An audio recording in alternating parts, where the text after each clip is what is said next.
नमस्कार, मैं सोनिया सिंह। स्वागत है बीट द कंपटीशन पे। तो हर बार की तरह वीडियो आज आपके लिए ज़्यादा इम्पोर्टेंट है। जी हाँ, पूरी दुनिया में भारत का ही चर्चा है, उसकी सभ्यता, उसकी मेज़बानी, भारत में आने वाले हमारे सारे मेज़बान और कहीं न कहीं कहा जाए तो हिंदुस्तान ने जिस तरीके से पूरी दुनिया में, पूरे विश्व में अपनी छाप छोड़ी है, वैसे में G20 का होना कहीं न कहीं बिल्कुल कह सकते हैं कि नए सिरे से हिंदुस्तान के विकास की तरफ एक नई पहल है। जहाँ पर हम एक नई शुरुआत करेंगे, दोबारा से एक ऐसे विकास को आगे लेकर के जाने की, जहाँ पर विकास केवल एक व्यक्ति का नहीं, एक नागरिक का नहीं, इस पूरे विश्व में रहने वाले प्रत्येक व्यक्ति, जो इस ज़मीन से, इस आसमान से, इस हवा-पानी से, इस एनवायरनमेंट से जुड़ा हुआ है, उसके विकास की हम बात कर रहे हैं। चाहे वो हेल्थ की बात हो, चाहे वो एजुकेशन की बात हो, चाहे वो वुमेन की बात हो, चाहे वो यहाँ पर सेंसिटिव टॉपिक्स, चाहे वहाँ पे ट्रेड की, वॉर की बात हो, चाहे पे रशिया की बात हो, चाहे यूक्रेन की बात हो, चाहे उस हर एक परिस्थिति के से हम उबरने की बात हो, जो कि हम कहीं न कहीं मानवता के बीच में वो कहीं न कहीं एक रोड़ा बनता नज़र आती है। तो इसी प्रस्तावना और इंट्रोडक्शन के साथ शुरू करने जा रहे हैं G20 को। चर्चा को लेकर के बिल्कुल हम जानेंगे कि G20 है क्या, ये कैसे काम करता है, G20 की बनाने की आवश्यकता हमें क्यों पड़ी, कौन-कौन सी कंट्रीज यहाँ पार्टिसिपेट करती हैं और 2023 में G20 किस तरीके से हिंदुस्तान की इस परिस्थिति को, उसकी तस्वीर को, उसके नक्शे को एक नए भारत की तरफ आगे लेकर के जा रहा है। तो देखते हैं क्या कुछ खास है आज हमारी चर्चा में और आखिर में हर बार की तरह आपके लिए एक सवाल और उम्मीद करती हूँ कि इस सवाल का जवाब आप ज़रूर देंगे। तो जानते हैं शुरू में G20 क्या है, किस तरीके से काम करता है और कौन-कौन सी चीज़ें यहाँ पर काफ़ी ज़्यादा ज़रूरी हो जाएँगी आपके लिए, न सिर्फ एग्ज़ामिनेशन पर्सपेक्टिव से जानने के लिए, बल्कि इसलिए भी क्योंकि आपको पता होना ज़रूरी है। तो चर्चा में क्यों है G20? देखिए G20 की जब हम बात करते हैं तो कहीं न कहीं मैंने शुरू में आपसे कहा कि हम एक स्पष्ट दृष्टिकोण की तरफ लेकर के जाने की बात कर रहे हैं। स्पष्ट दृष्टिकोण यानी है ना कि किसी भी एम को अचीव करने का तरीका आपका क्या होता है कि आपका दृष्टिकोण, आपका पर्सपेक्टिव क्लियर हो, है ना? अब उस दृष्टिकोण को पाने के लिए भारत के एजेंडे क्या है, उसका थीम क्या है, फोकस क्या है, वो हम निर्धारित करेंगे, ताकि बाकी देश भी मिलकर के हिंदुस्तान का न सिर्फ समर्थन कर पाएँ, समर्थन के साथ-साथ प्रत्येक क्षेत्र में उसका साथ दे पाएँ, चाहे वो स्वास्थ्य की बात हो, चाहे वो यहाँ पर उसके रणनीतियों की बात हो, चाहे वो डिप्लोमेटिक उसके धारणाओं की बात हो, प्रत्येक क्षेत्र में एक बेहतर सहयोग की हम बात करते हैं, इसलिए G20 चर्चा में है और यही कारण है कि हिंदुस्तान जैसे देश में पूरे दुनिया के कह सकते हैं कि लीडर्स यहाँ पर इकट्ठे हुए हैं ताकि पूरी दुनिया को, पूरे विश्व को एक नया संदेश दिया जा सके। G20 है क्या, ये बात करेंगे। जी, स्क्रीन के ऊपर जितने भी आपको फ्लैग्स नज़र आ रहे हैं, बिल्कुल हिंदुस्तान का फ्लैग भी आपको नज़र ही आ रहा होगा। तो यहाँ पर हिंदुस्तान इस बार 2023 में G20 की मेज़बानी कर रहा है। आपको पता होना चाहिए कि 2022 में इंडोनेशिया ने G20 की मेज़बानी की थी। और जितने भी 20 कंट्रीज़ के आपको यहाँ पर फ्लैग्स नज़र आ रहे हैं, मुझे कमेंट करके बताइए कि इस 20 में से एक ऐसे कौन-सी कंट्री का फ्लैग है या कह सकते हैं कि प्रेसिडेंट या पीएम है जिन्होंने हिंदुस्तान के G20 समिट में भागीदारी नहीं ली है।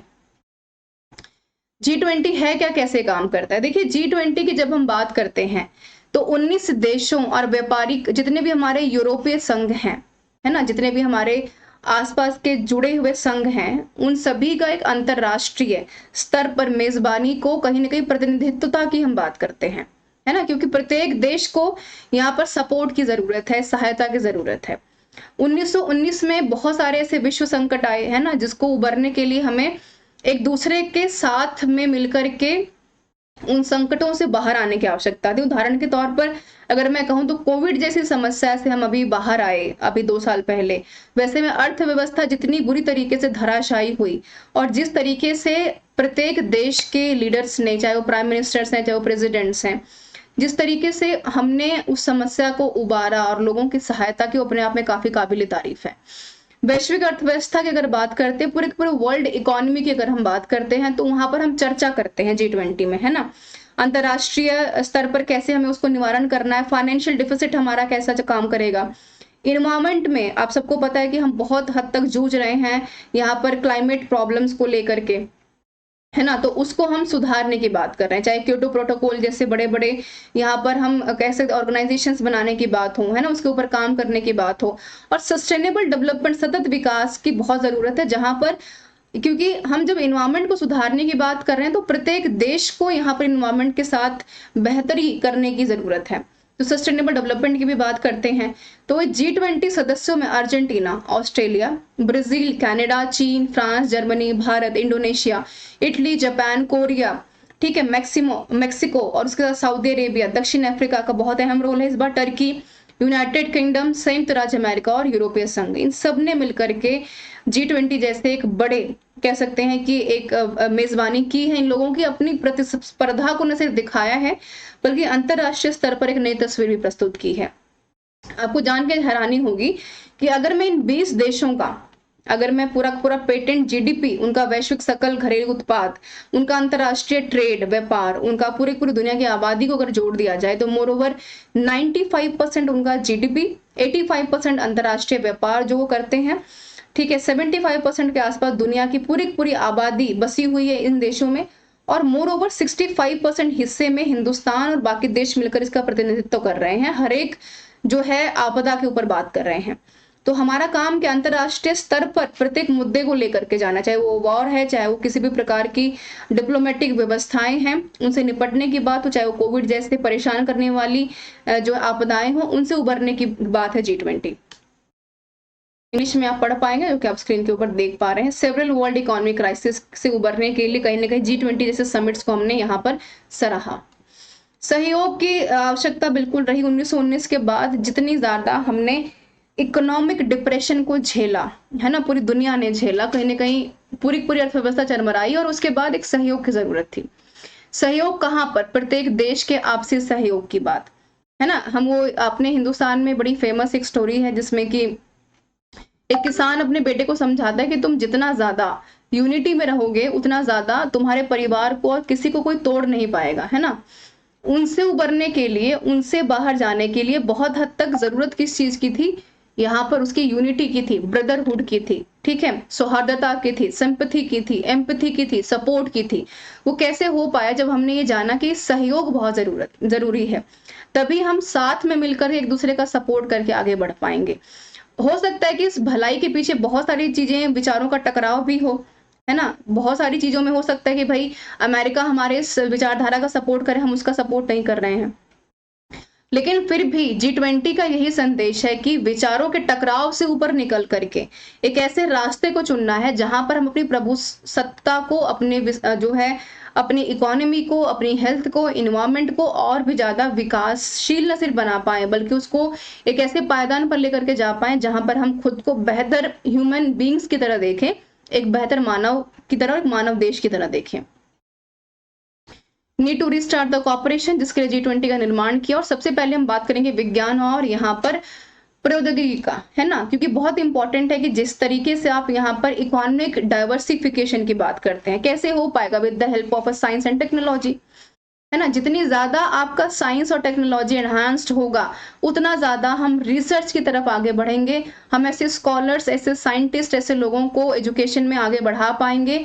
जितना ज्यादा एक देश दूसरे देश का साथ देगा उतना ज्यादा हम आगे बढ़ पाएंगे, चाहे चंद्रयान की बात हो, चंद्रयान 3 की बात हो, चाहे हम यहाँ पर इसरो की बात करें, चाहे हम यहाँ पर नासा की बात करें, ठीक है। तो हमने कहा कि रिस्पॉन्स किसका है? बोथ ह्यूमन वेलबींग का। हम रिसर्च और साइंस में टेक्नोलॉजी क्यों लेकर के आना चाहते हैं? ताकि हम क्लाइमेट चेंज जैसे, ग्लोबल वार्मिंग जैसे समस्याओं से उबर पाए, है ना, जो कार्बनाइजिंग प्रोडक्शन है उनसे उबर पाए, रिन्यूएबल सोर्सेज को हम दोबारा जीवित कर पाए, क्लाइमेट चेंज से हम ऊपर निकल करके बाहर आ पाए, गोल्स को फिक्स कर पाए, प्रमोट कर पाए, नई एम्प्लॉयमेंट और नई इन्वायरमेंट को हम यहाँ पर जागरूक कर पाए। जितना ज्यादा हमारे पास सोर्सेज होंगे, स्रोत होंगे, उतना ज्यादा हम बेहतर आगे कर पाएंगे।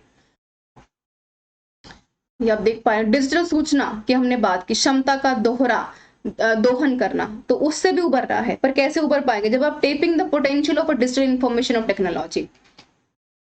एक शब्द आपने सुना होगा कि कोई भी जो टेक्नोलॉजी होती है उसका नुकसान भी होता है और उसका फायदा भी होता है ना। तो हमारा काम क्या है? हमारा काम टेक्नोलॉजी को सही तरीके से, रेवोल्यूशनरी तरीके से रीडिफाइन करके, डिजिटल एक्सेसिबिलिटी को बढ़ा करके यूनिवर्स सर्विसेज को प्रोवाइड करना है। है ना, अपॉर्चुनिटी को अवेलेबल कराना है ताकि सोसाइटी से नेटवर्क्स को हम जोड़ पाएं। आज पता नहीं चलता है कि लंदन कनाडा में बैठ करके आदमी या जर्मनी या रशिया में बैठ करके हिंदुस्तान में आप बात कर पाते हैं, वो कैसे हो पा रहा है? On the behalf of information technology, on the behalf of research, on the behalf of a technology, ठीक है, on the behalf of a digitalization, ठीक है, on the behalf of a science. तो ये सारी चीजें हमारे लिए जरूरी हैं, जो कि तब संभव हो पाएंगे जब हम यहाँ पर एक दूसरे को चीजें ऑफर करेंगे, जब हम गुड गवर्नेंस की बात करेंगे, जब हम सरकारों के साथ साथ कॉस्ट इफेक्टिव सर्विसेज डिलीवर करेंगे, यानी कि हम हर एक सिटीजन की तरफ, हर एक प्रत्येक नागरिक की तरफ उसकी आवश्यकताओं को पहुंचा पाएंगे और बढ़ा पाएंगे। अंतरिक्ष प्रौद्योगिकी में सहयोग, मैंने यहाँ पे अभी भी चंद्रयान-3 का जिक्र किया, उससे बड़ा शायद एग्जाम्पल हिंदुस्तान के लिए और कुछ नहीं हो सकता कि हम शायद एक पहले ऐसे देश बने जहां पर चंद्रयान-3 सबसे पहले साउथ में पहुंचा, और उसके बाद डिजास्टर्स को दूर करने का सोल्यूशन, नेचुरल रिसोर्सेज को कोई और मैनेज करने का, बढ़ावा देने का, कोलैबोरेट करने का, लार्ज स्केल पर कंप्यूटिंग कैपेसिटी को बढ़ावा देना, आर्टिफिशियल एआई इंटेलिजेंस को बढ़ावा देना, इतना ही ज्यादा इंपॉर्टेंट है जितना ज्यादा कि फैसिलिटीज को यहाँ पर एक्वायर न करते हुए उन रिसोर्सेज को बांटना। जितना ज्यादा आप रिसोर्सेज को बांटेंगे उतना ज्यादा आप यहाँ पर ह्यूमन बींग्स के साथ साथ प्रत्येक देश का अंतरराष्ट्रीय स्तर पर भरोसा जीत पाएंगे। सार्वजनिक स्वास्थ्य के लिए सहयोग बहुत जरूरी है। कैसे कर पाएंगे? जब हम बाजारों की विफलता की जब हम बात करते हैं ना, कि किस तरीके से आप हर एक चीज से उबर करके प्रत्येक चीज के रणनीतियों से बाहर निकल पाए, है ना, जो आपका कोलैबोरेशन इन पब्लिक हेल्थ है। कोविड-19 से बड़ा शायद एग्जांपल मैं और यहाँ पर शायद ना दे पाऊं। कोविड-19 के आने के बाद किस तरीके से हमारी न सिर्फ इकोनॉमी एक ग्लोबल चैलेंज हमारे लिए बन गया था, है ना, वायरसेस से निपटना, इंजेक्शंस की बात करें, एक शील्ड प्रोटेक्ट करना अपने अंदर कि हम उसे बचे रहें। हालांकि इससे नुकसान भी हुआ, लेकिन नुकसान हर एक लेवल पर हुआ, हर एक देश का हुआ, लेकिन हमारा काम किसी गति को रोकना नहीं है, हमारा काम समस्या को समाप्त करके उस गति को और बढ़ावा देना है। रणनीतिक प्रतिस्पर्धा से बचना, कोई यहाँ पर होड़बाजी नहीं है कि भाई अमेरिका ने ये काम कर लिया, हमने ये काम क्यों नहीं किया। हो सकता है कि विकासशील देशों का और विकास कर चुके देशों में अंतर बिल्कुल होना एक अहम चीज है, हम उसको नहीं नकार रहे, लेकिन रणनीतिक प्रतिस्पर्धा हमेशा सकारात्मक जितनी ज्यादा होगी, जितनी ज्यादा पॉजिटिव होगी, उतनी ज्यादा हम अपने आप को और बेहतर तरीके से और सकारात्मक तरीके से रिप्रेजेंट कर पाएंगे। चाहे वो ट्रेड की बात हो, चाहे वो ओशियन ट्रेड की बात हो, चाहे वो यहाँ पर हम जो है अपनी बातों को रखने की बात करें, चाहे वो वर्ल्ड ट्रेड सेंटर्स की हम बात करें, चाहे हम WTO की बात करें, चाहे हम यूनेस्को की बात करें, चाहे जितने भी यहाँ पर अलग अलग देशों के यहाँ पर कार्य करने वाले रणनीतियां हैं, उनको सकारात्मक तरीके से सराहने की बात करें, क्योंकि मोटिवेशन बड़ा इंपॉर्टेंट है ना, सपोर्ट बहुत इंपॉर्टेंट है, अप्रिसिएशन बड़ा इंपॉर्टेंट है। वो तभी हो पाएगा जब हम अपनी प्रतिस्पर्धा को, कंपटीशन को हेल्दी बनाएंगे, सकारात्मक बनाएंगे। वैश्विक वित्तीय लेन देन का पुनरुद्धार की अगर हम बात करें कि ट्रांजैक्शन टेक्स्ट की जो हम बात करते हैं, कि हमने कहा कि 2011 में G20 द्वारा विचार किए गए वैश्विक वित्तीय लेन देन कर को कम से कम विकसित देशों के लिए ग्रीन टेक्नोलॉजी फंड में भुगतान करने के लिए पुनर्जीवित करने की आवश्यकता है ना, जहां पर हम लोगों के आवश्यकताओं को उन तक पहुंचा पाए, उसका हम एक हेल्दी प्रयोग कर पाए। ये ना हो कि हमने टेक्नोलॉजी ली, उसका प्रयोग किया और उसको हम सही ढंग से सही ठिकाने पे नहीं पहुंचा पाए। उसका सदुपयोग करना है, दुरुपयोग करना नहीं है। निष्कर्ष की अगर हम बात करें तो जैसे कि मैंने चर्चा की शुरू में, तो जो हमारे पास चीजें हैं उनको और बेहतर बनाना और जो है गतिशील बनाना, पुनर्जीवित करना, अपॉर्चुनिटीज को ग्रैब्स करना, रिवाइटल करना, रीफोकस करना और मल्टीलेटरल सिस्टम को फिर से जीवित करना है, ताकि हम नई रियलिटीज का रिस्पॉन्स कर पाए। क्योंकि आज का जमाना क्या है? डिजिटलाइजेशन का, साइंस का, रिसर्च का, टेक्नोलॉजी का, आगे बढ़ने का, फेस टू फेस डिस्कशन करने का, है ना। आज का जमाना चंद्रयान का है, ठीक है। तो ये बहुत हद तक इम्पोर्टेंट है कि जो भी हमारे पास अपॉर्चुनिटीज हैं, जो भी हमारे पास मौके हैं, उनको हमेशा सकारात्मक तरीके से ऊपर लेके आने की आवश्यकता है, उसके ऊपर बात करने की आवश्यकता है, उसको एक नया पहलू, एक नया आयाम तक पहुंचाने की आवश्यकता है।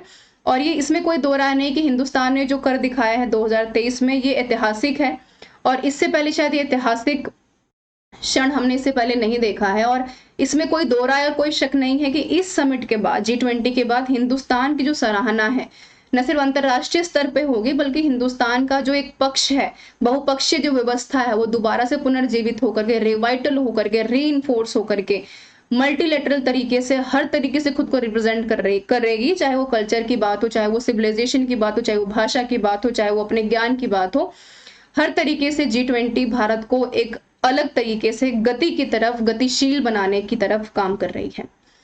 So this is all about the session everyone, और हर बार की तरह क्वेश्चन ऑफ द डे आपके सामने। आई होप कि स्क्रीन आपको क्लियर होगी। तो चलते हैं, देखते हैं कि आज के पास क्वेश्चन ऑफ द डे क्या है।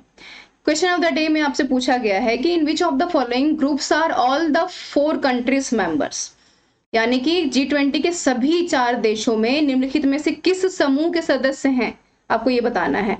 पूरे ग्रुपिंग की बात की जा रही है, ध्यान रखिएगा। मैंने शुरू में आपको एक हिंट किया था, मिडिल ईस्ट कंट्रीज और साउथ अफ्रीका का एक बेहतर योगदान है। हालांकि आपको ये ऑप्शंस बाकी में भी देखने को मिल रहे हैं, लेकिन आपको बताना है कि इसका राइट ऑप्शन यहाँ पर क्या होगा। ठीक है, मुझे आपके कमेंट का इंतजार रहेगा। ऐसी वीडियोस को और देखने के लिए जरूर एक बार कमेंट कीजिएगा कि वीडियोस कैसी लगी आपको, और जरूर हाजिर होंगे कुछ अलग वीडियोस को लेकर के, क्योंकि पढ़ाई लिखाई के साथ साथ देश दुनिया के बारे में भी जानना आपके लिए आवश्यक है, एक अध्यापक होने के नाते नहीं, एक देश का नागरिक होने के नाते भी। Thank you so much everyone for joining me. इसकी PDF मिल जाएगी आपको Beat the Competition Telegram channel से, तो यहाँ से आप जुड़ सकते हैं और यहाँ से आप बाकी तैयारी कर सकते हैं, करंट अफेयर्स की, डेली अपडेट की, या मोटिवेशनल जो है चीज़ों को लेकर के, आपके हर एक प्रकार के एग्जाम की, जो भी आप अपने जीवन में बेहतर करना चाहते हैं। This is all about the session everyone. मेरे साथ बने रहने के लिए आपका बहुत बहुत धन्यवाद, और एक खूबसूरत तस्वीर के साथ छोड़कर जाना चाहती हूँ मैं आपको, क्योंकि जी समिट चल रहा है तो उसके ऊपर देखना, उसके ऊपर बात करना तो बनता है। Thank you so much everyone for joining me. We will meet in the next session और चर्चा करेंगे कुछ नई चीज़ों के ऊपर।